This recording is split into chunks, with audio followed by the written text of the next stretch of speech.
नमस्कार, मैं हूं Amod Srivastava. Amazing thought, amazing message, amazing information की दिशा में आज एक कदम और आगे। आज के इस चिंतन का विषय है कि महान दार्शनिक और चिंतक ओशो के अनुसार नानक गृहस्थ भी है और सन्यासी भी। आपको ये मेरा वीडियो अच्छा लगे तो लाइक करें, शेयर करें और लाल बटन दबाकर सब्सक्राइब अवश्य करें। साथ ही बेल आइकन दबाना बिल्कुल ना भूलें। नानक ने एक अनूठे धर्म को जन्म दिया है जिसमें गृहस्थ और सन्यासी एक है, और वही आदमी अपने को सिख कहने का हकदार है जो गृहस्थ होते हुए सन्यासी हो जाए और सन्यासी होते हुए गृहस्थ हो जाए। सिख होना बड़ा कठिन काम है, गृहस्थ होना आसान है, सन्यासी होना भी आसान है। छोड़कर चले जाओ जंगल में, सिख होना बेहद कठिन है, क्योंकि सिख का अर्थ है सन्यासी गृहस्थ एक साथ। सिख का शाब्दिक सीधा सा अर्थ है सन्यासी और गृहस्थ एक साथ रहना, घर में और ऐसे ही रहना जैसे नहीं हो, रहना घर में और ऐसे रहना जैसे हिमालय में हो, करना दुकान लेकिन याद परमात्मा की रखना, गिनना रुपए लेकिन नाम उस नानक देव का ही लेना। यही सिख धर्म का मूल मंत्र है। नानक साहब को जो पहली झलक मिली परमात्मा की,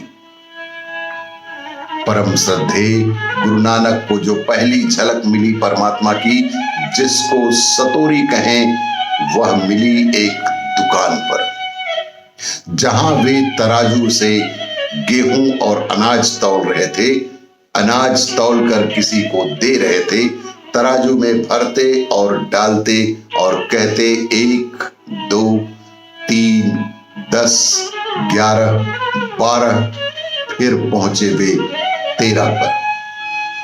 पंजाबी में 13 का जो रूप है वह 13 उन्हें याद आ गई परमात्मा की। 13 दाइन दाऊ धुन बन गई, 13 दाइन दाऊ धुन बन गई। फिर वे तौलते गए लेकिन संख्या 13 से आगे ही ना बढ़ी। भरते तराजू में डालते और कहते 13, भरते तराजू में डालते और कहते 13, क्योंकि आखिरी पड़ाव आ गया, 13 से आगे कोई संख्या है। मंजिल आ गई, 13 पर सब समाप्त हो गया। लोगों को लगा कि नानक सामान्य दुकानदार बिल्कुल नहीं है। लोगों ने रोकना भी चाहा, लेकिन वे तो किसी और लोक में हैं। वे तो कहे जाते हैं 13 डाले जाते हैं, तराजू से तौले जाते हैं और 13 से आगे ही नहीं बढ़ते। 13 से आगे बढ़ने की जगह ही कहां है? 2 ही तो पड़ाव हैं, या तो मैं और या तो तू। मैं से शुरुआत है और तू पर समाप्ति है। नानक संसार के विरोध में नहीं है। नानक कभी भी संसार के सांसारिक जीवन के विरोध में नहीं रहे। नानक संसार के प्रेम में है, क्योंकि वे कहते हैं कि संसार और उसका बनाने वाला 2 नहीं, तुम इसे भी प्रेम करो, तुम इसी में उसको प्रेम करो, तुम इसी में उसको खोजो। नानक जब युवा हुए तब घर के लोगों ने कहा शादी कर लो।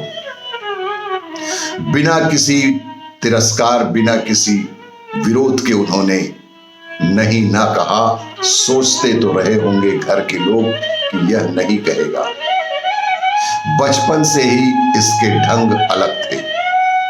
नानक के पिता तो परेशान ही रहे, उनको कभी समझ में ना आया कि क्या मामला है। भजन में, कीर्तन में साधु संगत में ऐसा इस बच्चे को क्या मिल गया है। भेजा था बेटे को सामान खरीदने दूसरे गांव, 20 रुपए दिए थे। सामान तो खरीदा, लेकिन रास्ते में साधु मिल गए, वे भूखे थे। पिता ने चलते वक्त कहा था सस्ती चीज खरीद लाना और इस गांव में आकर महंगी बेच देना। पिता ने कहा था कि सस्ती चीज खरीद कर लाना और इस गांव में महंगे दाम में बेच देना, यही धंधे का गुर है। दूसरे गांव में सस्ते में खरीदना और यहां लाकर महंगे में बेच देना, यहां जो चीज सस्ती है वो खरीदना, दूसरे गांव में महंगे में बेचना, वही लाभ का रास्ता है। तो कोई ऐसी चीज खरीद कर लाना जिसमें लाभ हो। नानक लौटते थे खरीद कर, मिल गई साधुओं की एक जमात। वे साधु 5 दिन से भूखे थे। नानक ने पूछा, भूखे बैठे हो, उठो कुछ करो, जाते क्यों नहीं गांव में? उन्होंने कहा, यही हमारा व्रत है, जब उसकी मर्जी होगी वह देगा। तो हम आनंदित हैं, भूख से हमें कोई फर्क नहीं पड़ता, हमारे दैनिक दिनचर्या में कोई अंतर नहीं होता। तो नानक साहब ने सोचा कि इससे ज्यादा लाभ की बात क्या होगी कि इन परम साधुओं को यह भोजन बांट दिया जाए। जो मैं सस्ते दाम में खरीद लाया हूं, इससे महंगा दाम कहीं भी ना मिलेगा। पिता ने यही तो कहा था कि कुछ काम लाभ का करो, सस्ते दाम में सामान खरीद कर लाओ और महंगे दाम में बेच दो, यही व्यापार का गुण है। उन्होंने वह सब सामान साधुओं में बांट दिया। साथी था साथ में, उसका नाम बाला था। नानक साहब के जो साथी थे उनके साथ, उनका नाम बाला था। उसने कहा, क्या करते हो, दिमाग खराब हुआ है? नानक ने कहा, यही तो कहा था पिता ने, कुछ लाभ का काम करना, इससे ज्यादा लाभ क्या होगा। बांट कर वे बड़े प्रसन्न घर लौटे। पिता ने कहा भी कि ऐसे तो व्यापार नष्ट हो जाएगा पुत्र। पिता ने कहा भी कि पुत्र ऐसे तो व्यापार नष्ट हो जाएगा। और नानक ने कहा कि आप नहीं सोचते कि इससे ज्यादा लाभ की और क्या बात होगी। लाभ कमाकर तो लौटा हूं, लेकिन यह लाभ किसी को दिखाई नहीं पड़ता। एक यह ऐसा विलक्षण लाभ है कि जो किसी को दिखाई नहीं पड़ता। नानक के पिता कालू मेहता को तो बिल्कुल दिखाई नहीं पड़ता था। उनको तो लगता था कि लड़का बिगड़ गया, साधु संगत में बिगड़ा, होश में नहीं है। तभी उन्होंने सोचा कि शायद स्त्री से बांधने से राहत मिल जाएगी। अक्सर लोग ऐसा ही सोचा करते हैं। सोचने का कारण है क्योंकि सन्यासी स्त्री को छोड़कर भागते हैं, और अगर किसी को गृहस्थ बनाना हो तो स्त्री से बांध दो।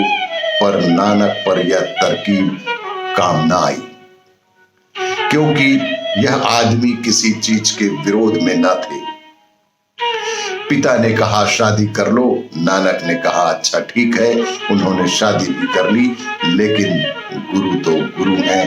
और नानक साहब ने गृहस्थ के साथ ही सन्यास को बखूबी निभाया, और यही उन्होंने हम सभी को संदेश भी दिया है कि सन्यासी गृहस्थ के साथ, गृहस्थ सन्यास के साथ।